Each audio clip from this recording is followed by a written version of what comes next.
Hi hello ನಮಸ್ಕಾರ ಎಲ್ರಿಗೂ. ನಾವಿವತ್ತು ಕಮ್ಯುನಿಕೇಷನ್ ಸ್ಕಿಲ್ಸ್ ಹೇಗೆ ಇಂಪ್ರೂವ್ ಮಾಡಬೇಕು ಅಂತ ನೋಡೋಣ.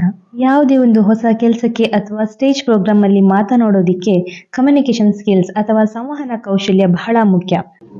ಇಂಜಿನಿಯರ್ಸ್, ಡಾಕ್ಟರ್ಸ್ ಅಥವಾ ಯಾವುದೇ ಡಿಪಾರ್ಟ್ಮೆಂಟ್ ಆಗಿದ್ರು ಅವರ ಟೀಮ್ ಜೊತೆ ಸಕ್ರಿಯವಾಗಿರ್ಬೇಕಾದ್ರೆ ಈ ಒಂದು ಸ್ಕಿಲ್ಸ್ ಬಹಳ ಬಹಳ ಅಗತ್ಯವಾಗಿದೆ.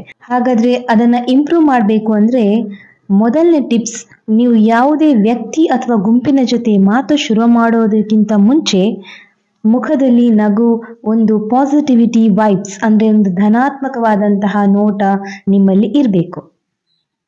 ಎರಡನೇದು ಬಾಡಿ ಲ್ಯಾಂಗ್ವೇಜ್ ಅಥವಾ ದೇಹದ ಭಂಗಿಗಳು. ಆದಷ್ಟು ನೇರವಾಗಿ ನಿಂತ್ಕೊಂಡು ಮಾತಾಡಬೇಕು.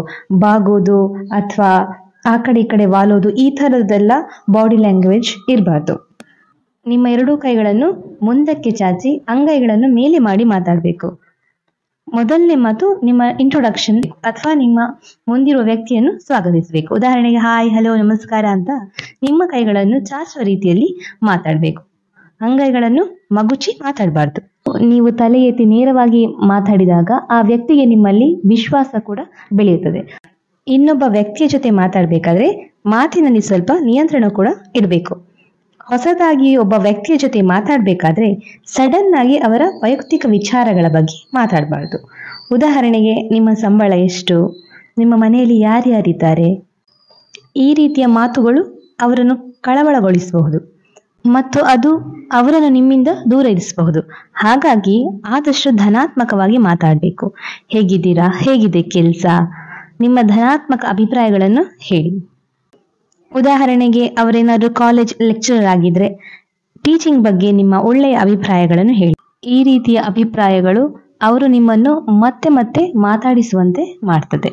ಮುಖ್ಯವಾಗಿ ನಿರ್ಣಾಯಕ ವ್ಯಕ್ತಿತ್ವ ಬೇಡ, ಅಂದ್ರೆ ಜಡ್ಜ್ಮೆಂಟ್ ಮಾಡಬಾರ್ದು.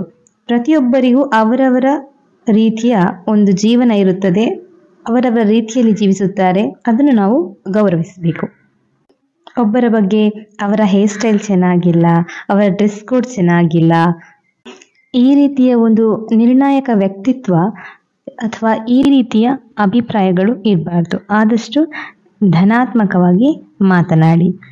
ಎಲ್ಲರ ಜೀವಿಸುವಂತಹ ರೀತಿಯು ವಿಭಿನ್ನವಾಗಿರುತ್ತದೆ, ಅದನ್ನು ನಾವು ಗೌರವಿಸಬೇಕು. ಈಗ ಯಾರಾದರೂ ಕೇಳಬಹುದು, ನಮಗೆ ಲ್ಯಾಂಗ್ವೇಜ್ ಪ್ರಾಬ್ಲಮ್ ಆಗ್ತಾ ಇದೆ, ನಾವೇನ್ ಮಾಡೋದು ಅಂತ ಹೇಳಿ. ಉದಾಹರಣೆಗೆ ಈಗ ಇಂಗ್ಲಿಷ್ ಏನಾದರೂ ಕಷ್ಟ ಆಗ್ತಾ ಇದೆ ಅಂತ ಹೇಳಿದ್ರೆ ಇಂಗ್ಲಿಷ್ ನ್ಯೂಸ್ ಪೇಪರ್ ಓದುವಂಥದ್ದು, ಇಂಗ್ಲಿಷ್ ಮೂವೀಸ್ ನೋಡುವಂಥದ್ದು, ಕೆಳಗಡೆ ಸಬ್ ಟೈಟಲ್ಸ್ ಬರ್ತಾ ಇರುತ್ತೆ, ಅದನ್ನು ಓದಿ ಅರ್ಥ ಮಾಡಿಕೊಳ್ಬೇಕು. ಬುಕ್ಸ್ ಓದಬೇಕು. ಬುಕ್ಸಲ್ಲಿ ಏನಾದರೂ ಕಷ್ಟವಾದಂತಹ ವರ್ಡ್ಸ್ ಇದ್ದಾಗ ಅದನ್ನು ಗೂಗಲ್ ಮೂಲಕ ಅದರ ಮೀನಿಂಗ್ ಅನ್ನು ತೆಗೆದು ಕಲಿಬೇಕು. ಅದರ ಜೊತೆಗೆ ಈಗ ಎಷ್ಟು ಆ್ಯಪ್ಸ್ಗಳು ಇದೆ, ಅದನ್ನು ಡೌನ್ಲೋಡ್ ಮಾಡಿಕೊಂಡು ಕೂಡ ನಾವು ಲ್ಯಾಂಗ್ವೇಜ್ ಅನ್ನು ಅಭ್ಯಾಸ ಮಾಡಬಹುದು.